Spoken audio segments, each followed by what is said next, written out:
What's up, everybody? Welcome back to another edition of Sit Down Saturday, and today we are going to be talking about this bit of business that's going on with Deformation Space, TransformElement. If you don't know, I will educate you to it. I had people educate me. I don't want to throw them under the bus because there's a good chance it would incriminate them to some degree. Not literally, of course, but figuratively speaking. You're not going to turn me into Babashi69. But if you haven't noticed, prices on all that stuff have been cutting left and right across the board. We're going to talk about all of the price cuts. We're going to talk about possibilities as to why, and then we're going to talk about the impact that it has and more or less move on with our day. A little bit of housekeeping first. One, the Sit Down Saturday roundtable discussion last week. Most people really enjoyed it. I'm glad that you did. It's a very unique circumstance to be in, and I like letting people in on that situation the most I can. The uncut of it is on Patreon. A few people in the comments seemed to not understand. I don't know how their friendships work, and I don't know. But like we yell and carry on. I don't know if because most of these guys are East Coast guys, that's what it is. But most of us yell and scream and carry on, and then, we hug it out and smash glasses together and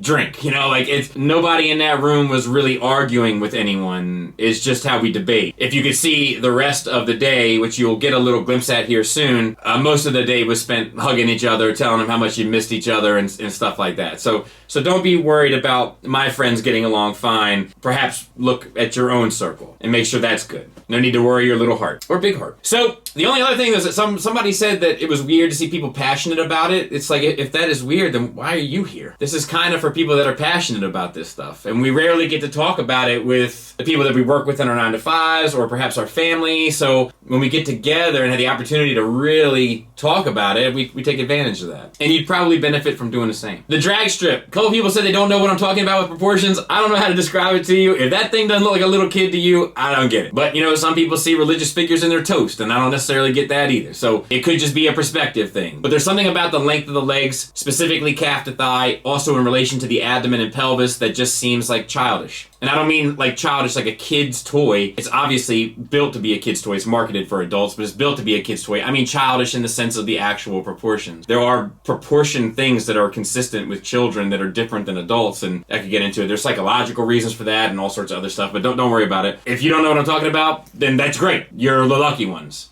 It just sticks out to me like a sore thumb. Lastly, there was a question that went overlooked for the Q&As from Buck that I want to go ahead and answer now. So his first question was, what is the closest you've ever come to shutting your channel down, if ever? And I think that maybe this one got missed because I think I answered something very similar to it, but it was around the time of the Motormaster video that I did for Combiner Wars. I got kind of suckered into this game of trolls, and it was the first time kind of dealing with negativity in the comment section to like a large degree, and I was so inundated with it that I was like, man, this isn't worth it. The money's certainly not worth it, and it's not worth having to deal with this all day. And it was actually Robert D that talked me down off that ledge. So if you're still happy that I'm here, you all owe Robert D, regardless of how you think about him, you all owe him a bit of gratitude because he's the one that talked me down off the ledge. I was this close from deleting it all, and it was solely due to like just this incoming wave of negativity, people talking about my kids, people talking about my wife. It was very frustrating for a guy like me that likes to kind of face problems head on, so to speak. So it was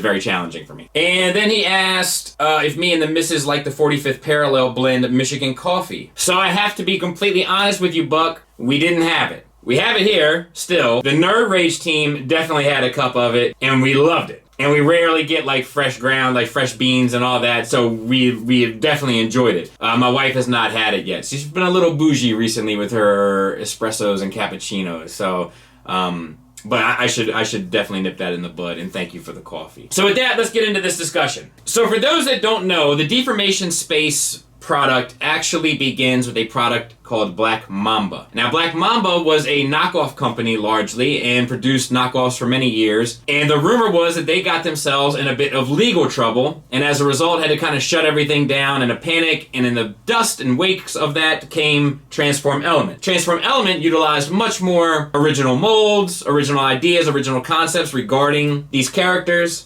The Prime and the Mirage being the kind of the most noteworthy offerings, and a company that I think had a lot of promise, and I loved seeing their original stuff, especially in the wake of it being a KO company. Now, The next major thing that comes from that is Deformation Space, which is also a branch off from the original Black Mamba that created TransformElement that then created Deformation Space. And of that, we got the Seekers. The Seekers were much adored because they looked good, they looked toonish, they were decently made, decently built, and they came out around the same time as Takara's MP52 at a fraction of the price, which had a huge impact, and most people felt very grateful. But within the last couple weeks, both the Seekers and the TE Prime have had their prices cut in half, for slashing prices over here at Deformation Space, down to about 50 to 70 bucks a pop, ranging of course, which is in some cases 1/3 of the asking price. Now, after that, they also had a blaster, we just looked at it recently, from Deformation Space, I believe.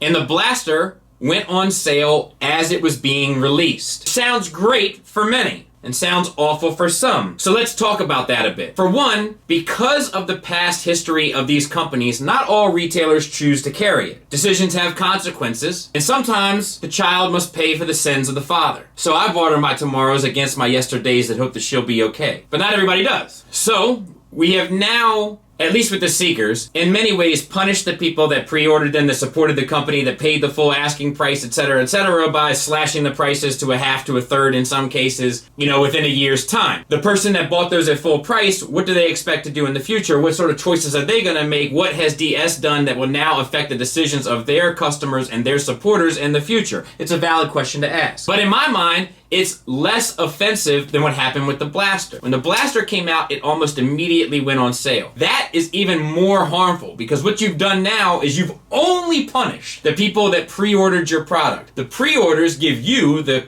manufacturer, an idea and a concept of the success of the product that you're bringing to market. It lets you gauge and build and produce an appropriate amount of figures for your target audience. And it's only done on the strength of the dollars and the commitments of the people that supported you when the news was broken early. And let's be honest, that's probably a fraction of the consumers, with the exception maybe of Fans Toys. A lot of times people wait for reviews, people wait for kind of hubbub on the forums and what have you before they make a decision. And that's just from the customer perspective. What about the distributor perspective? How much were they paying per unit? I would imagine more than 1/3 the price. In my experience, it's usually around half. In the words of Bernie Mac from Batter Santa, half. Or Eddie Murphy, half. Now, to be fair, it's not like DS can twist the arms of all distributors, but if they can get enough on their side, it forces the hands for the other ones to stay competitive in the field, right? Or you have to wait for all of that stock to liquidate and then hope that yours goes up in value. But we don't really know what these units are being sold anyway in terms of quantity. My guess is around 5,000, maybe more for the Prime, maybe less for the Thundercracker. So now the question is, why? Why did they slash their prices this way? So let's explore the options. One could be that they overproduced and they didn't sell like they thought they would, and as a result have to move units just to stay afloat. But it never really came off that way to me, but it is possible, right? Because then they'd have to just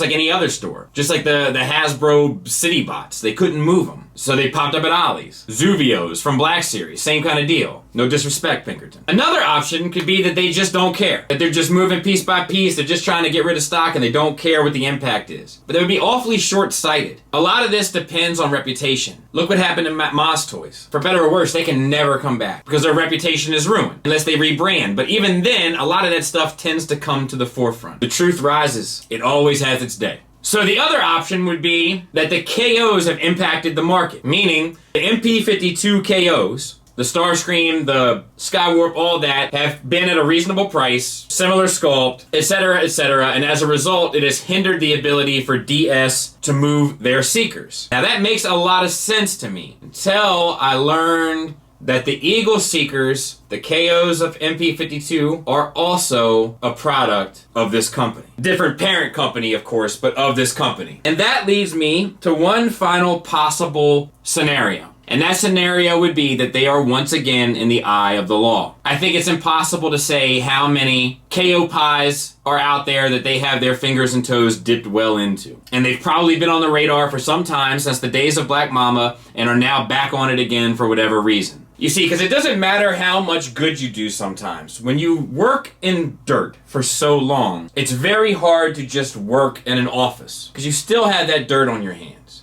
And it takes a while to clean it off and keep them clean. And my guess would be that they have made enough impact on enough people in enough places throughout their career where the eyes are on them pretty closely all the time. And they're probably on them again. So, unfortunately, this looks like a sour tale in the days of third party. I think distributors were probably impacted. Customers were certainly impacted. They've been impacted. And I'm not sure what their future will hold. But if the slashing of all those prices is any indication, it's not the best. Thanks to the folks that pointed this out to me and got me sniffing around. I appreciate you. Thanks for listening. Thanks for watching. Until next time, take care.